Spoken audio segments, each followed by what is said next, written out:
Good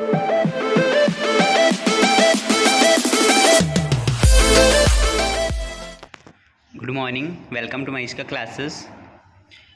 आज अपन discuss करेंगे फ्लैक्चुएटिंग मेथड। जो लास्ट क्लास में हमने पढ़ा था पार्टनर्स कैपिटल अकाउंट के मेथड के बारे में। There are two methods, fix capital method और फ्लैक्चुएटिंग कैपिटल मेथड। तो सेकंड मेथड का जो फॉर्मेट था वो हमने नहीं किया था लास्ट क्लास के अंदर, उसके बारे में देख रहे हैं हम कि फ्लैक्चुएटिंग कैपिटल मेथड के अंदर हम क्या करते हैं, एक अकाउंट ओपन करते हैं और वो कौन सा होता है, पार्टनर्स कैपिटल अकाउंट। ठीक है। और फिक्स कैपिटल मेथड में हम दो अकाउंट ओपन कर रहे थे, एक तो पार्टनर्स कैपिटल अकाउंट और दूसरा कौन सा, पार्टनर्स करंट अकाउंट। ठीक है।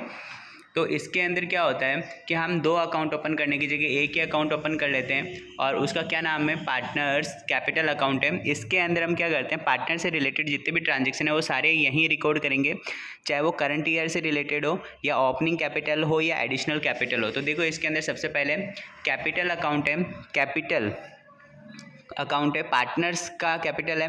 तो फर्म के लिए तो क्या है, लायबिलिटी है। तो लायबिलिटी का कौन सा बैलेंस होता है, क्रेडिट बैलेंस होता है।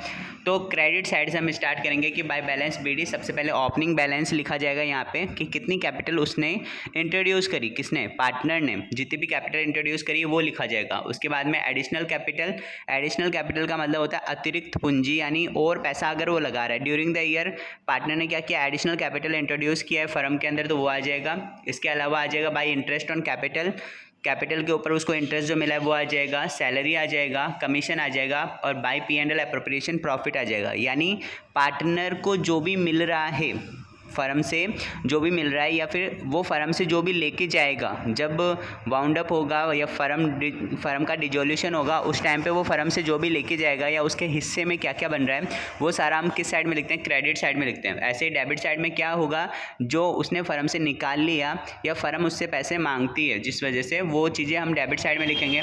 कि अगर नेगेटिव बैलेंस चल रहा है तो to balance BD negative balance आ जाएगा, टू विड्रॉन आ जाएगा। अगर उसने परमानेंट विड्रॉ किया है पैसा, कैपिटल विड्रॉ करके ले गया वापस, तो वो डेबिट साइड में, क्योंकि उससे उसकी कैपिटल क्या हो जाएगी, डिक्रीज हो जाएगी। तो किस साइड में आ गया, डेबिट कर दिया।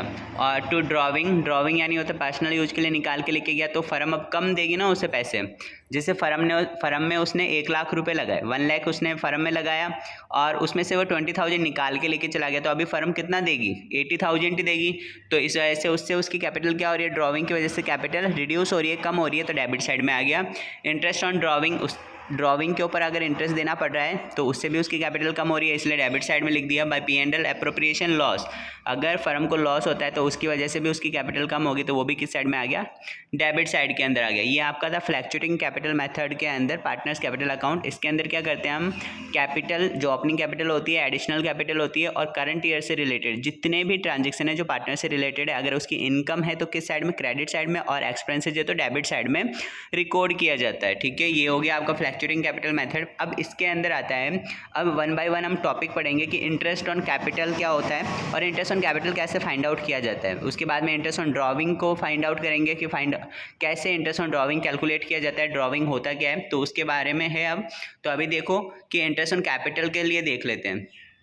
ठीक है, तो नेक्स्ट है आपका इंटरेस्ट ऑन कैपिटल। देखो इंटरेस्ट ऑन कैपिटल के लिए क्या बोल रहा है कि it is calculated on opening capital. Interest on capital किस पे कैलकुलेट किया जाता है बेटा, ओपनिंग कैपिटल के ऊपर कैलकुलेट किया जाता है of partner on the basis of time. किस बेसिस पे कैलकुलेट किया जाएगा, टाइम के बेसिस के ऊपर कैलकुलेट किया जाएगा। Interest on capital is allowed on additional capital for the remaining period in the business.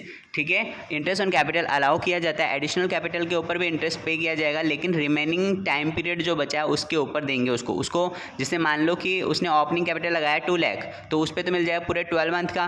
और इसके अलावा उसने एडिशनल कैपिटल आफ्टर 6 मंथ, 6 महीने के बाद में अगर उसने एडिशनल कैपिटल लगाई है तो उस एडिशनल कैपिटल के ऊपर 6 मंथ का उसे क्या मिल जाएगा, इंटरेस्ट दे देगी। कौन देगा, फर्म देगी। क्लियर है क्या? तो ये बोल रहा है it is calculated on opening capital of partner on the basis of time. Interest on capital is allowed on additional capital for the remaining period in the business. ठीक है, इसके बाद में आता है आपका कैलकुलेशन ऑफ ओपनिंग कैपिटल। कई बार क्या होता है कि हम इंटरेस्ट ऑन कैपिटल देना भूल जाते हैं और उससे पहले हमने अगर कैलकुलेशन मतलब प्रॉफिट को डिस्ट्रीब्यूट कर लिया है तो हम कैलकुलेशन करना पड़ेगा किस चीज़ का, ओपनिंग कैपिटल का, क्योंकि इंटरेस्ट ऑन कैपिटल किस पे देंगे अपन, ओपनिंग कैपिटल के ऊपर देते हैं, ना कि क्लोजिंग कैपिटल के ऊपर नहीं देते, क्योंकि क्लोजिंग कैपिटल तो salary, bonus, remuneration, interest on capital, interest on drawing सबको एडजस्ट करने के बाद में जो लास्ट में बचता है उसको बोलते हैं ना अपन। तो इस वजह से क्या करना है आपको, किस पे करना है, ओपनिंग कैपिटल के ऊपर कैलकुलेट करते हैं। तो ओपनिंग कैपिटल पे कैलकुलेट करेंगे तो यहाँ पे कैसे निकालोगे, क्लोजिंग कैपिटल लिखोगे सबसे पहले, क्या लिखोगे, क्लोजिंग कैपिटल। क्लोजिंग कैपिटल में ऐड करना है आपको ड्रॉविंग, क्या ऐड करना है, ड्रॉविंग ऐड करना है, क्योंकि ड्रॉविंग की वजह से उसकी कैपिटल क्या हुई है, रिड्यूस हुई है। तो वापस से शुरुआत में तो थी ना, शुरुआत में थी, वो ड्रॉविंग करके लेके चला गया, कैपिटल इस वजह से कम हो रही है तो वापस से ऐड कर दो। एडिशनल कैपिटल को क्या करना है आपको, लेस करना है, और लेस करना है आपको करंट ईयर के प्रॉफिट को, ऐड करना है आपको करंट ईयर के लॉस को। अगर इसको ध्यान से देखोगे तो आपको क्या बोल रहा है कि जिसकी वजह से आपकी कैपिटल क्या हुई है, कम हुई है, उसको तो वापस से ऐड कर रहा है वो, और जिसकी वजह से आपकी कैपिटल क्या हुई है, इंक्रीज हुई है, उसको क्या कर रहा है, लेस कर रहा है। ओपनिंग कैपिटल निकालने के लिए क्या कर रहा है वो, कि ड्रॉविंग की वजह से कैपिटल कम हुई थी तो ऐड कर दिया, एडिशनल कैपिटल की वजह से इंक्रीज हुई थी तो उसको रिड्यूस कर दिया यानी लेस कर दिया, करंट ईयर के प्रॉफिट की वजह से कैपिटल इंक्रीज हुई है तो उसको लेस कर दिया, करंट ईयर के लॉस की वजह से कैपिटल कम हुई है इसलिए उसको क्या कर दिया, ऐड कर दिया। तो आपका क्या आ जाएगा, ओपनिंग कैपिटल फाइंड आउट हो जाएगा। उसके बाद में ओपनिंग कैपिटल आने के बाद में आप इंटरेस्ट ऑन कैपिटल निकालने के मेथड देख लो। There are 2 methods for finding interest on capital. कौन कौन से मेथड है, एक तो होता है सिंपल मेथड और दूसरा कौन सा होता है, प्रोडक्ट मेथड होता है। एक तो होता है सिंपल मेथड और दूसरा कौन सा होता है, प्रोडक्ट मेथड होता है। सिंपल मेथड कब यूज करते हैं, साधारण विधि बोलते हैं इसको।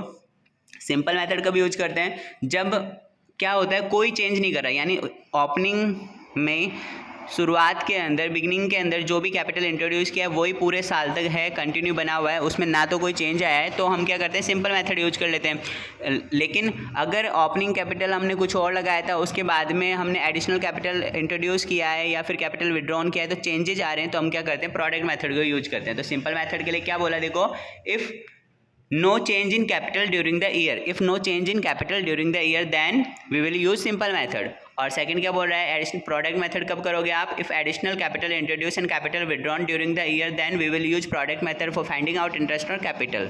ठीक है क्या, यहाँ पे आ गया समझ में आपको कि अगर हमारी कैपिटल, बिगनिंग कैपिटल के अंदर कोई चेंजेस नहीं आ रहा है ड्यूरिंग द ईयर, देन क्या करेंगे अपन, सिंपल मेथड से फाइंड आउट कर लेंगे। और प्रोडक्ट मेथड कब क्या करेंगे, if additional capital introduce and capital withdrawn during the year then product method will be use for finding out interest on capital. Interest on capital निकालने के लिए अपन प्रोडक्ट मेथड यूज कर लेंगे। क्लियर है क्या। इसके बाद में आता है आपको फॉर्मूलाज हैं इसके, कि फॉर्मूला कौन कौन से लगाने हैं आपको। सिंपल मेथड के अंदर क्या फॉर्मूला लगेगा, तो सिंपल सा है, सिंपल मेथड के अंदर इंटरेस्ट ऑन कैपिटल कैसे निकालोगे, सबसे पहले तो कैपिटल अमाउंट लिख दोगे कि कैपिटल कितना इंट्रोड्यूस किया उसने, पार्टनर ने जो कैपिटल लगाया ना शुरुआत में, वो लिखना है। मल्टीप्लाई करना है रेट यानी इंटरेस्ट की रेट है कि किस रेट से हम इंटरेस्ट पे करते हैं, रेट अपॉन में 100 मल्टीप्लाई टाइम अपॉन में 12।